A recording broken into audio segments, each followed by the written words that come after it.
कभी सोचा है कि कागज का एक टुकड़ा जैसे पासपोर्ट या सिटीजनशिप सर्टिफिकेट किसी की जिंदगी को पूरी तरह कैसे बदल सकता है?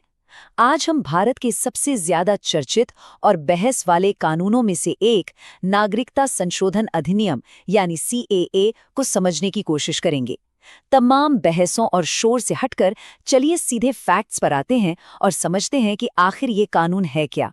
लेकिन सीएए पर बात करने से पहले एक कदम पीछे चलते हैं और एक बहुत ही बुनियादी सवाल पर सोचते हैं कि किसी देश का नागरिक होने का असल मतलब क्या है।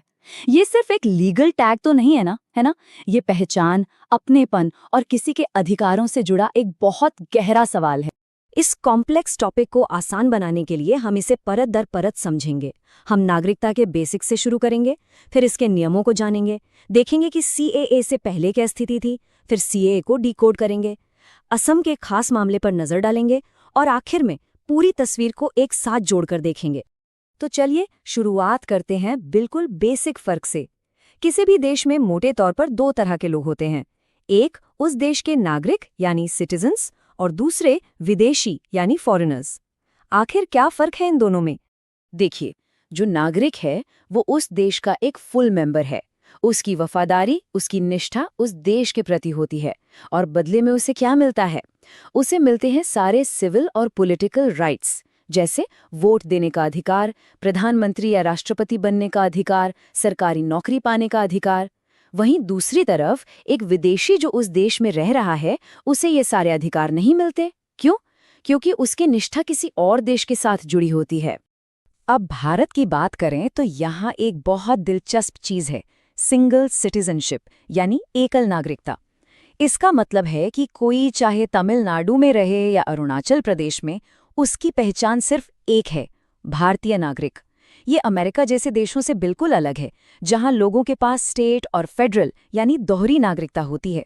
हमारे यहाँ एक राष्ट्र एक पहचान का कॉन्सेप्ट है, जो इतनी विविधता के बाद भी हम सबको एक साथ जोड़ता है।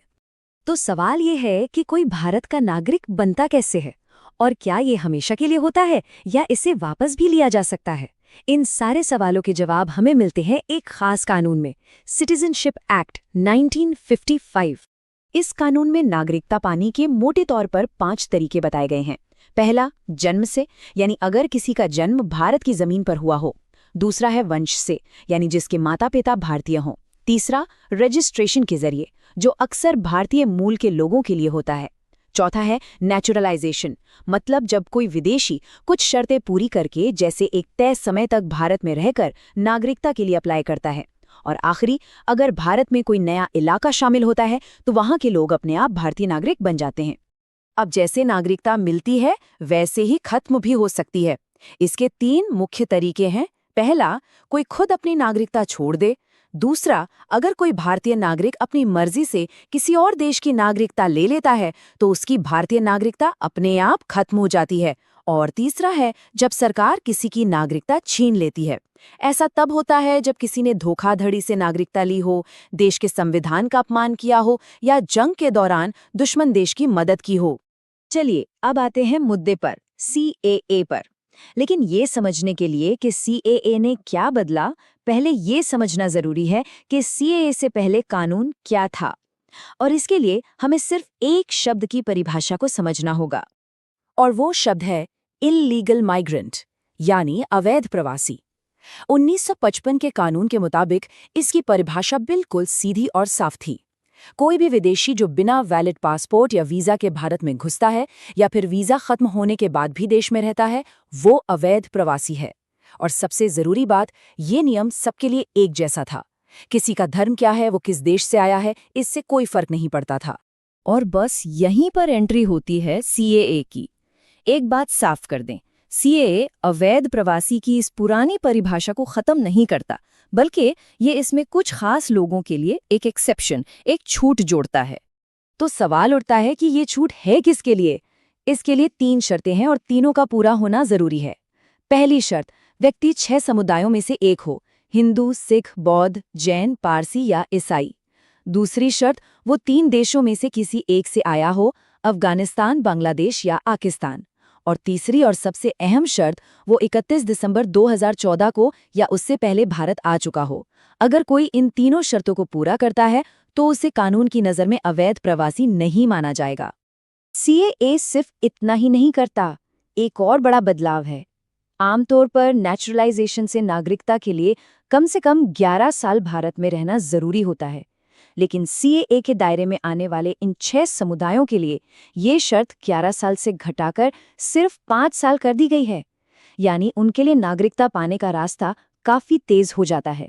अच्छा, एक और ज़रूरी बात, ये कानून पूरे देश में एक जैसा लागू नहीं होता। संविधान की 6ठी अनुसूची में जो आदिवासी इलाके आते हैं, जैसे असम, मेघालय, मिजोरम और त्रिपुरा के कुछ हिस्से, उन्हें इसके दायरे से बाहर रखा गया है। ऐसा इन इलाकों की खास संस्कृति और पहचान को बचाने के लिए किया गया है। इसी तरह जिन राज्यों में इनर लाइन परमिट सिस्टम लागू है, वहां भी ये कानून लागू नहीं होगा। अब चलते हैं असम की तरफ, क्योंकि यहाँ आकर सीएए का मामला और भी पेचीदा हो जाता है। असम की कहानी थोड़ी अलग है। वहाँ माइग्रेशन का एक बहुत लंबा और कॉम्प्लेक्स इतिहास रहा है, जो सीएए से बहुत पहले का है और जिसकी वजह से वहाँ का कानूनी माहौल भी बिल्कुल अलग है। तो बात शुरू होती है 1971 से, जब बांग्लादेश लिबरेशन वॉर हुआ तो बहुत बड़ी तादाद में लोग वहां से भागकर असम आ गए। इससे राज्य की डेमोग्राफी बदलने लगी। सालों तक आंदोलन चले और फिर 1985 में एक ऐतिहासिक असम अकॉर्ड साइन हुआ। इस समझौते में प्रवासियों की पहचान करने के लिए एक खास कट ऑफ डेट तय की गई और यहीं से सीएए के साथ टकराव की जमीन तैयार होती है। तो अब देखिए टकराव कहाँ है। असम अकॉर्ड कहता है कि 24 मार्च 1971 के बाद जो भी आया वो अवैध प्रवासी है, चाहे उसका धर्म कुछ भी हो। वहीं दूसरी ओर सीएए कहता है कि 31 दिसंबर 2014 तक आए 6 गैर मुस्लिम समुदायों के लोगों को नागरिकता दी जा सकती है।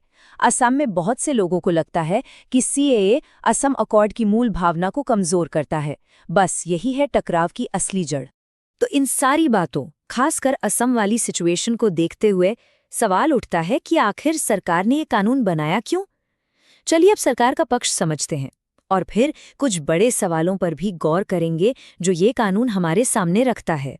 सरकार का ऑफिशियल स्टैंड क्या है? उनका तर्क ये है कि अफगानिस्तान, पाकिस्तान और बांग्लादेश, इन तीनों देशों का एक राजकीय धर्म है और वहाँ जो अल्पसंख्यक समुदाय हैं, जैसे हिंदू, सिख, बौद्ध, जैन, पारसी और ईसाई, उन्हें धार्मिक उत्पीड़न का सामना करना पड़ा है। सरकार का कहना है कि सीएए इन लोगों को शरण देने के लिए एक मानवीय कदम है और वो इस बात पर भी जोर देते हैं कि ये कानून किसी की नागरिकता छीनने के लिए नहीं है और इससे किसी भी मौजूदा भारतीय नागरिक पर कोई असर नहीं पड़ेगा। तो चलिए फटाफट एक बार सब कुछ समेट लेते हैं। सीएए काम कैसे करता है, स्टेप बाय स्टेप देखते हैं।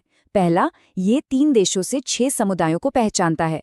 दूसरा, अगर ये लोग कट ऑफ डेट से पहले आए हैं तो उन्हें अवैध प्रवासी नहीं माना जाएगा। तीसरा, इनके लिए नागरिकता की शर्त 11 साल से घटाकर 5 साल कर दी गई है। और चौथा, कुछ खास आदिवासी और संरक्षित इलाकों को इससे बाहर रखा गया है। ये है इस कानून का पूरा ढांचा। तो आखिर में सीएए सिर्फ एक कानून का टुकड़ा नहीं है, ये हमें कई बड़े और मुश्किल सवालों के सामने खड़ा करता है। कोई भी देश अपनी ऐतिहासिक जिम्मेदारियों, मानवीय सरोकारों और अपने अलग अलग इलाकों की अनूठी पहचान के बीच एक कानून में संतुलन कैसे बना सकता है? नागरिकता तय करने में धर्म की क्या भूमिका होनी चाहिए?